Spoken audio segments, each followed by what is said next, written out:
So today we've got Pierre Poilievre on the radio, and he's going to call in and he's going to give us his reaction.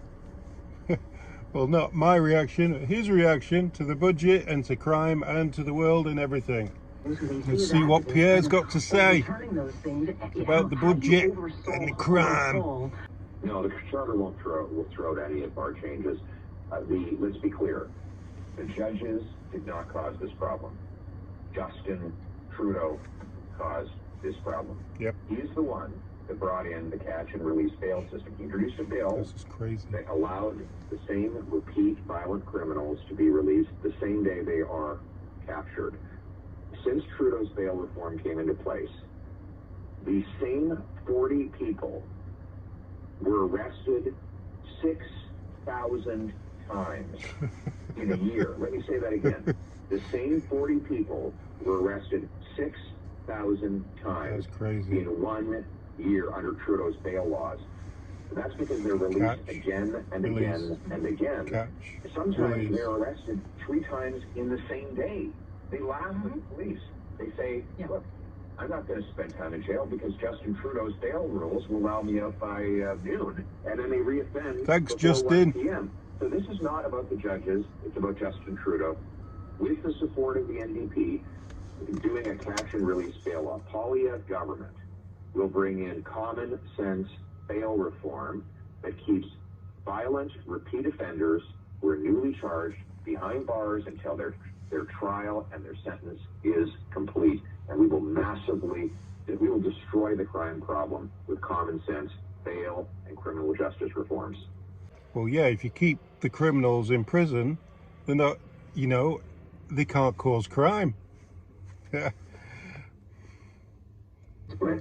How do we fix it? Where it belongs. The crime problem has raged out of control since Justin Trudeau took office. We didn't have a major crime problem 8 years ago. Violent crime. We didn't.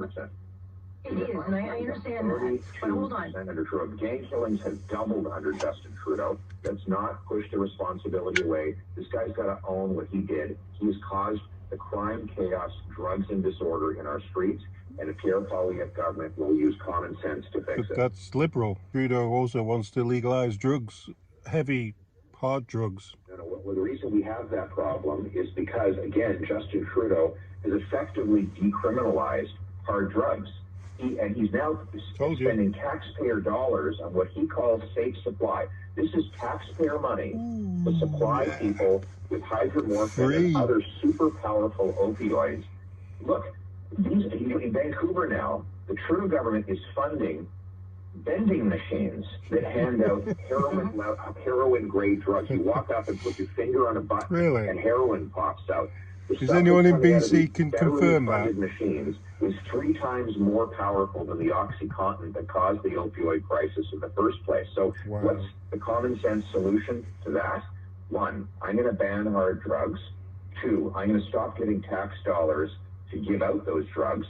3, I'm going to open up rehabilitation and treatment facilities that will allow us to bring home our brothers, sisters, friends, and neighbors drug-free. And 4, I'm going to sue the corrupt pharmaceutical companies that flooded our streets with these drugs in the first place. They lied to our healthcare system, to our regulators, to our doctors and nurses to put these drugs in our communities. They said they were safe and non-addictive. They were neither. In the States, the American government is suing those companies and recovering tens of billions of dollars. Pierre Poilievre government is going to launch a $45 billion lawsuit against the corrupt dirtbag companies that caused this crisis, and I'm going to make them pay for the rehabilitation and treatment that will bring our friends and our family home drug-free. We need this now. On drugs is to reverse Trudeau and the NDP policy of legalizing hard drugs, to stop giving taxpayer money. And reverse the gun thing, so got to reverse this. That money to treatment and rehabilitation. It works. We have a laboratory. In BC, they're doing the Trudeau model with the NDP government there. They're giving out free drugs. They're encouraging people to shoot up in the middle of the street. What has happened? 300% increase in overdose deaths. Wow. Next door in Alberta, they're rejecting that approach, and they're doing treatment. They've doubled the number of treatment beds, from 4,000 to 8,000. What has happened? The overdose rate has gone down. It's common sense. We need to bring home common sense and bring Governments home don't have our common brothers sense. and sisters drug-free. That's what a Pierre Poilievre government will do. Good. But what about the deficit? What happens if that gets any worse? Talk about that. Clean energy. Don't get me started on that. We'll cap spending with a common sense law Carbon that tax. requires government funded $1 of savings for every new $1 of spending. 2, are we cutting waste like the $21 billion of their spending on consultants? That works out to $1,400 for every family in Canada in federal government consultants, a number that has doubled under Justin Trudeau. 3, I'll cut wasteful programs like the Arrive Can app or the hunting rifle buyback to save money there. And finally, I will bring home lower prices by getting rid of the inflationary deficits and carbon taxes that the Liberals plan to increase on Saturday. Canadians cannot afford to pay more. People are broke after 8 years of Justin Trudeau. It's time for us to cancel the inflationary carbon tax on gas, heat, and groceries and cancel the inflationary deficits. I'm going to bring in a massive tax red tape reform that will bring hundreds of billions of dollars of private investment pouring back into our country. We've been losing our jobs and our industry to the rest of the world under Justin Trudeau's policies of high taxes and heavy red tape. I'm going to clear away the carbon tax, reform our taxes to reward hard work, investment, and paychecks in Canada. We're going to bring home our money, bring home our paychecks, bring home our businesses back to this country. It's common sense. Let's bring it home. So Toronto wanted some money in the last budget, but didn't get anything. Yes. Now let me describe the problem. After 8 years of Justin Trudeau, 8 years of Torontonians giving every single seat to the Liberal Party, Liberals and Trudeau have bankrupted the city of Toronto. That is the thanks Torontonians have gotten from 8 years of voting for Justin Trudeau. It's time to learn the lesson and bring home good conservative MPs that will fight for the city. Here's a new model. I propose.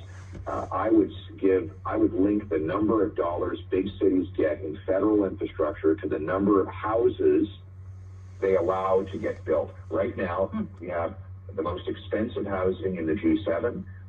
Mortgage costs, rent costs, down payments required have all doubled under Justin Trudeau because we don't have enough houses. We have the fewest houses in the G7. Why? Because local government gatekeepers block building permits, adding hundreds of thousands of dollars to the price of each home. I'm going to give a building bonus to every big city government that speeds up home building. We need more houses. And a fine for big city governments that stand in the way. I'm going to require every federally funded transit station have high-density apartments around and on top of them so that our seniors and youth can live close to transit. I'm going to sell off 6,000 federal buildings to turn them into affordable housing for our youth. I'm going to back up the trades so that we have more people to build our houses. I'm going to bring homes people can afford. It's time to put a roof over head of our hardworking people. What do you think about what Pierre said? Comment below. Tell me your opinion. Are you going to vote Liberal? Are you going to vote Conservative? Or are you going to vote NDP? Tell me what you think.